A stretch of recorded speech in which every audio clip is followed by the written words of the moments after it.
আসসালামু আলাইকুম। এখন শুনবেন সংবাদ শিরোনাম। চুয়াডাঙ্গায় হেফাজতে নির্যাতনে বিএনপি নেতার মৃত্যুর অভিযোগ, স্বজন কর্মী সমর্থকদের বিক্ষোভ, সংশ্লিষ্ট সদস্যদের প্রত্যাহার ও তদন্ত কমিটি গঠন সেনাবাহিনীর। আধিপত্যের বিস্তার নিয়ে ফরিদপুরের ভাঙ্গায় দুপক্ষের তুমুল সংঘর্ষ, আহত অন্তত ৩০। হবিগঞ্জে পূর্ব বিরোধের জেরে মারামারি, বাড়িঘর ভাঙচুর, আগুন। টাঙ্গাইলের ৮টি আসনে ভোটের আমেজ, কয়েকটিতে সরব বিএনপির বিদ্রোহী প্রার্থী, ত্রিমুখী লড়াইয়ের আভাস। চোরাচালানের নতুন রুট, হাতিয়া সুবর্ণচর নৌপথ, সার, সিমেন্ট আর কয়লার বদলে মিয়ানমার থেকে আসছে মাদক, প্রশাসন রাজনৈতিক নেতাদের সংশ্লিষ্টতার অভিযোগ। আসসালামু আলাইকুম। এতক্ষণ শুনছিলেন সংবাদ শিরোনাম, এখন শুনবেন বিস্তারিত।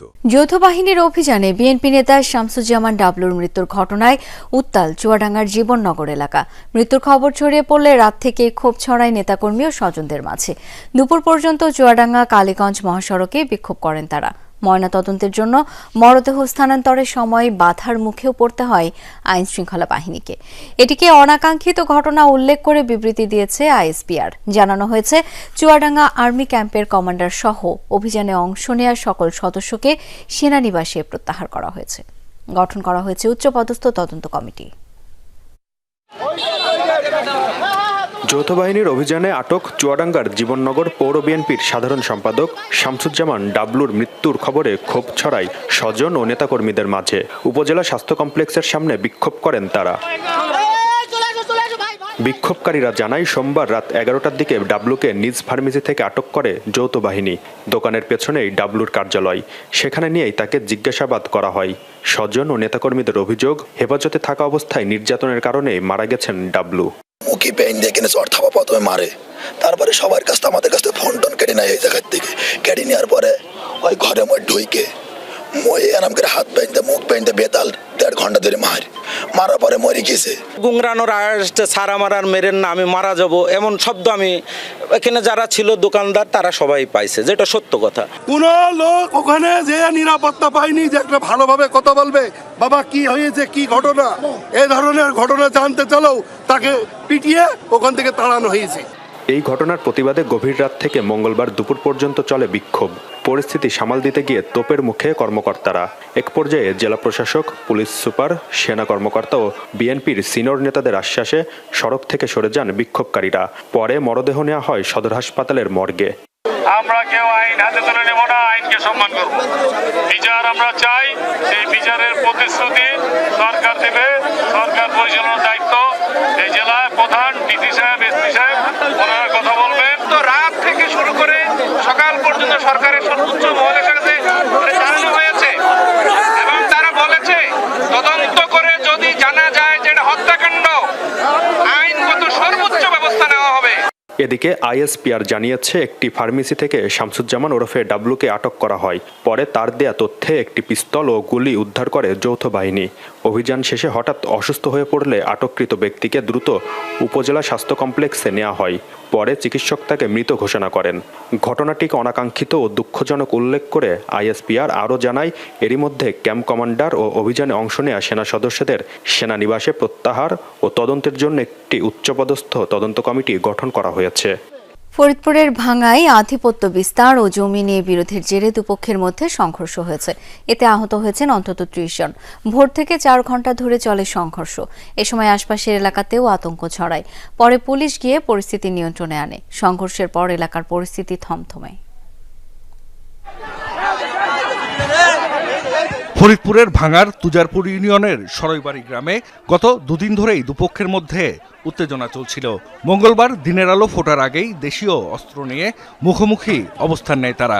এক পর্যায়ে বাধে তুমুল সংঘর্ষ। খবর পেয়ে ঘটনাস্থলে পৌঁছায় পুলিশের একটি দল, তবে থামানো যায়নি সংঘর্ষ। ভোর ৬টা থেকে শুরু হওয়া টেটাবল্লমের যুদ্ধ চলে সকাল 10টা পর্যন্ত। অতিরিক্ত পুলিশ ঘটনাস্থলে গিয়ে পরিস্থিতি নিয়ন্ত্রণে আনে। পুলিশ ও স্থানীয়রা জানায়, এলাকায় আধিপত্য বিস্তার আর জমি নিয়ে গ্রামের হাবিবুর রহমান তালুকদার ও কবির খান গ্রুপের মধ্যে বিরোধ দীর্ঘদিনের। দুদিন আগে একজনকে মারধরের জের ধরে প্রতিপক্ষের বাড়িঘরে ভাঙচুর, লুটপাট চালানো হয়। এরই জের ধরে বাধে সংঘর্ষ। আলমারি শোকেস ওয়ার্ড্রোব তো দেখছেন আপনারা ভাঙচুর করছে। এখন আমরা কি করে বাঁচবো? আমার এই দুইটা বাচ্চা নিয়ে আমি বাড়িতে ঢুকতে পারতেছি না। জায়গা নিয়ে গন্ডগোল, এইটা জায়গা মাপ হয়েছে, জায়গা পাইয়ে গেছে, সেই জায়গায় মানে ওই অপর পার্টিতে এসে গড়ে বাথরুম দিছে ওই যে বিল্ডিং এর পাশে। এই দ্বন্দ্বের কারণে বা জের ধরে আজকে সকালে দুই পক্ষের ভিতরে উত্তেজনা দেখা দেয়। এই তথ্যের ভিত্তিতে আমরা থানা পুলিশের আমার অফিসার ফোর্স আমি নিজে এই ঘটনাস্থলে আসছি। ঘটনাস্থলে এসে দুই পক্ষ যাতে নিবৃত্ত হয় সেই ব্যবস্থা করছি। সংঘর্ষে আহত হয়েছেন অন্তত 30 জন। তাদের উদ্ধার করে বিভিন্ন হাসপাতালে নেওয়া হয়। আইন শৃঙ্খলা পরিস্থিতি নিয়ন্ত্রণে এলাকায় মোতায়েন রয়েছে পুলিশ। এই পরিস্থিতি বর্তমানে আমাদের অনুকূলে আছে। স্থানীয় লোকজন আমাদেরকে সহায়তা করেছে। এই ঘটনা কিভাবে নিয়ন্ত্রণ করা যায় সেই ক্ষেত্রে তাদেরও ভূমিকা রয়েছে। এদিকে হবিগঞ্জের বাহুবলে জমি নিয়ে সংঘর্ষে জড়ায় দুই পক্ষ। এতে আহত হয়েছেন অন্তত 30 জন। পুলিশ জানায় উপজেলার বক্তারপুর গ্রামের মুক্তার হোসেন ও আমজাদ আলীর মধ্যে দীর্ঘদিন ধরে জমি নিয়ে বিরোধ চলছে। এর জের ধরে দুপুরে সংঘর্ষে জড়ায় দুপক্ষের লোকজন। এ সময় বাড়িঘর ভাঙচুর ও আগুন দেওয়া হয়। খবর পেয়ে পুলিশ গিয়ে পরিস্থিতি নিয়ন্ত্রণে আনে। আহতদের মধ্যে গুরুতর 2 জনকে সিলেট ওসমানী মেডিকেলে ভর্তি করা হয়েছে। অভিযোগ পেলে আইনগত ব্যবস্থা নেওয়া হবে বলে জানিয়েছে পুলিশ। এলাকায় মোতায়েন রয়েছে অতিরিক্ত পুলিশ সদস্য। পাবনার সুজানগরে গরু চোর সন্দেহে গণপিটুনিতে সাগর শেখ নামে এক যুবক নিহত হয়েছে। রাত 3টার দিকে সুজানগর উপজেলার তাঁতিবন্ধ রেল স্টেশনের কাছে এই ঘটনা ঘটে। স্থানীয়দের দাবি, গভীর রাতে রেল স্টেশন সংলগ্ন নজরুল ইসলামের বাড়ির গোয়াল থেকে গরু চুরি করছিল 3-4 জন। সে সময় বাড়ির লোকজন টের পেয়ে চিৎকার করলে গ্রামবাসী এসে তাদের ধাওয়া দেয়। চক্রের সদস্যরা পালিয়ে গেলেও সাগরকে ধরে ফেলে স্থানীয়রা।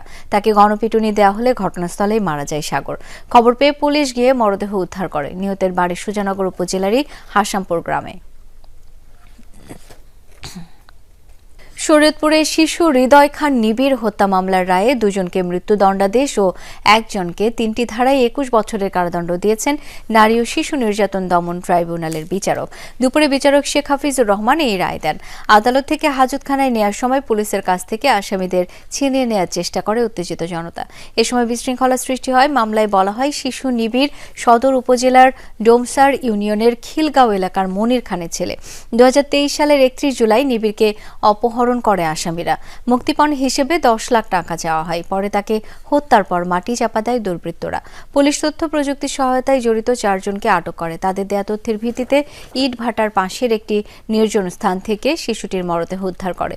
এই মামলায় গ্রেপ্তার দেখানো হয় সিয়াম, শাকিল, গাজী সহ 4 জনকে।